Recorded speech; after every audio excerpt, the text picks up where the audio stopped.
थमे रहिए, क्योंकि हम बहुत तेजी से रुकने वाले हैं।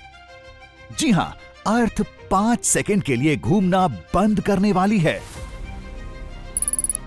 इस तरह अचानक रुकने से कितनी बर्बादी हो सकती है। दुनिया के अलग अलग हिस्सों में क्या क्या महसूस किया जाएगा, और जब अर्थ दोबारा घूमना शुरू करेगी, क्या ये तब भी रहने लायक होगी? आप देख रहे हैं क्या हो अगर, और यह है क्या हो अगर अर्थ 5 सेकंड के लिए घूमना बंद कर दे। अर्थ एक दिन में अपने एक्सिस पर एक रोटेशन या चक्कर पूरा करती है। इससे हमें दिन और रात मिलते हैं। अर्थ उन टकरावों की वजह से घूम रही है जो 4.6 अरब साल पहले प्लैनेट के बनने के वक्त हुए थे। जब गैस और धूल की एक बड़ी डिस्क सूरज से टकराई तो धूल और पत्थरों के कुछ टुकड़े साथ आए और इनसे इतने फोर्सेस पैदा हुए जिनसे हमारा प्लैनेट एक दिशा में घूमने लगा। आप इसे ठीक एक फिगर स्केटर जैसा समझ सकते हैं जो तेजी से और तेजी से घूमता जा रहा है, और स्पेस में इस प्लैनेट की रफ्तार को कम करने के लिए कोई फोर्स ना होने की वजह से हम घूमते रहते हैं और आने वाले अरबों सालों तक घूमते रहेंगे। लेकिन अगर अर्थ अचानक घूमना बंद कर दे तो क्या आप तुरंत इसकी सरफेस से उड़ जाएंगे? अगर यह प्लैनेट अचानक रुक जाता है तो भी एटमॉस्फेयर चलता रहेगा। इसका मतलब यह होगा कि हालांकि हर चीज अचानक रुक जाएगी, पर तेज आंधियों का चलना अब भी जारी रहेगा, और ये कोई तेज हवाएं नहीं होने वाली। ये अब तक में आए किसी भी तूफान से ज्यादा तेज होंगी। लेकिन इन आंधियों की ताकत प्लैनेट के अलग अलग हिस्सों में अलग अलग महसूस होगी।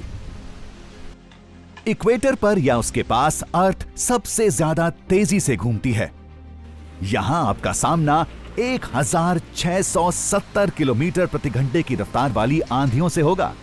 ये आंधियां आपके पैरों को जमीन से अलग कर देंगी, लेकिन अपने बारे में भूल जाइए, ये तो इतनी तेज होंगी कि अर्थ के क्रस्ट को फाड़ कर रख देंगी।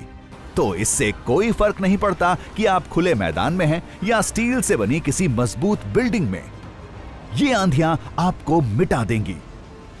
इसे कुछ ऐसे समझ सकते हैं कि सबसे भयानक F5 टॉर्नेडोज की रफ्तार 511 किलोमीटर प्रति घंटा होती है। ये तूफान घरों को उनकी नींव से उखाड़ सकते हैं, गाड़ियों को उड़ा सकते हैं और यहां तक कि कंक्रीट से बने ढांचों को भी तोड़ सकते हैं। अर्थ के इमरजेंसी ब्रेक से चली आंधियां इससे 3 गुना ज्यादा ताकतवर होंगी। तो अगर आपके पैरों के नीचे मौजूद क्रस्ट टूटता नहीं तो आप और आपके साथ साथ कई दूसरी चीजें लंबी दूरी तक उड़ती पाई जाएंगी, लेकिन अर्थ के बाहर नहीं जाएंगी। एस्केप वेलोसिटी यानी अर्थ के ग्रेविटेशनल फोर्स से बाहर निकलकर स्पेस में जाने के लिए जरूरी रफ्तार लगभग 40,000 किलोमीटर प्रति घंटा है। न्यूजीलैंड या फ्रांस जैसे दुनिया के दूसरे हिस्सों में आपको थोड़ी कमजोर आंधियां महसूस होंगी, लेकिन 1180 किलोमीटर प्रति घंटे की आंधियां भी आज तक के किसी भी तूफान से कहीं ज्यादा ताकतवर होंगी। ये आंधियां लगभग हर चीज को तबाह कर देंगी, लेकिन ये इन 5 सेकंड्स में आपके सामने आने वाला इकलौता खतरा नहीं होंगी। हमारा प्लैनेट पूरी तरह से गोल नहीं है।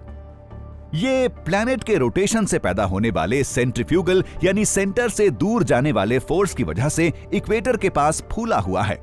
अगर ये रोटेशन रुक जाता है तो अर्थ तेजी से एक बिल्कुल गोल आकार में बदल जाएगी।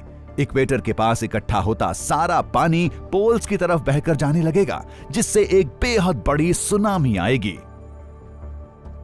5 सेकंड के बाद जब प्लैनेट पूरी रफ्तार से अपने रोटेशन में वापसी करेगा तो ये पानी वापस अपनी जगह लेने लगेगा। पानी की एक दीवार हर किसी और हर चीज से टकराएगी 2 बार। ये एक भयानक तूफान होगा। शायद इस केस में आप एक ही जगह सुरक्षित रह सकते हैं, नॉर्थ या साउथ पोल्स के पास। यहां ये आंधियां बाकी जगहों से ज्यादा कमजोर होंगी।